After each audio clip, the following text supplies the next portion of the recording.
Hi guys, Jen Maher here, and I'm making this video because I had a couple of clients working on their websites right now that are a little upset because they obviously, with social distancing, were not getting out and getting professional photos taken, and they need a professional photo for their website.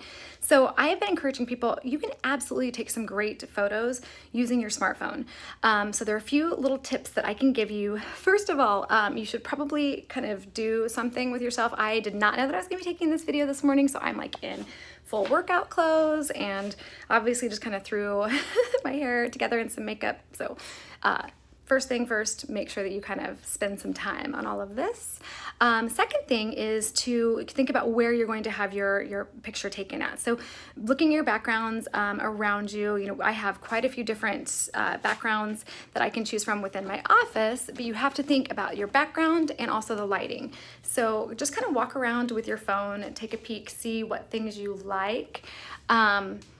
And then also really so this area, because I like the lighting with having natural lighting in front of me, but yesterday I was on a Zoom call sitting in one of my little Big Joe chairs, and my client actually asked me if I was in the bathroom.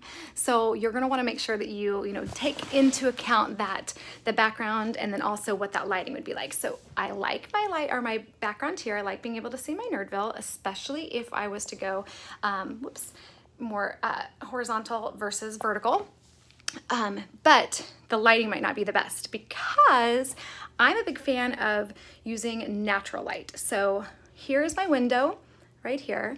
If I am standing with the natural light kind of facing me, it's a lot better than having it behind me, especially if we eliminate the artificial light and then we go from here to here. It's obviously kind of a much brighter look. So you kind of have to balance out between your background and also, what the lighting is going to be like. There are some artificial lights that you can get. We're not going shopping right now though, so if you don't already have these, then you're either going to need to wait and just deal with natural light, or you're going to have to, maybe Amazon. But there are these little, this is a super, super inexpensive little ring light that just goes on your phone. And they also have larger versions like this one. And then all the way up to full standing ones, which are fantastic. Like my hairdresser uses one and it's fantastic. So you could use one of those, the artificial lights, or you could just go with some natural light, which is usually my kind of go-to. So then the next thing you're gonna wanna think about is your actual, the placement of the phone. So when you're taking a selfie or when you're kind of on your own doing a picture, for me, I have a really hard time with the phone being close. My eyes kind of as they're both trying to stare, one of them always seems to be kind of wanky and I hate it.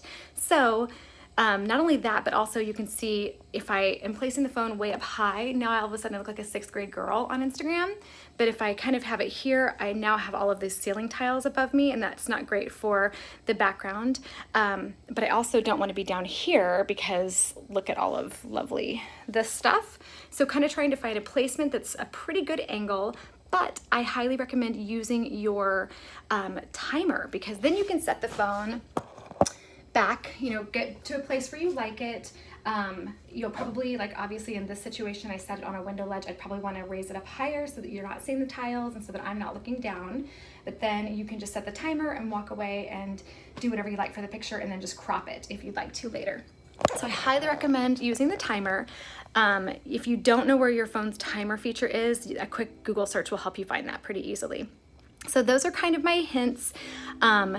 Definitely go ahead and get a picture taken, put it on your website. This is the best time to be online right now, so don't let anything stop you from getting your website live and getting out there and interacting with clients and potential clients and customers, because everyone's on the internet right now. We need to be making those connections so that when the world is back to normal, we're all ready.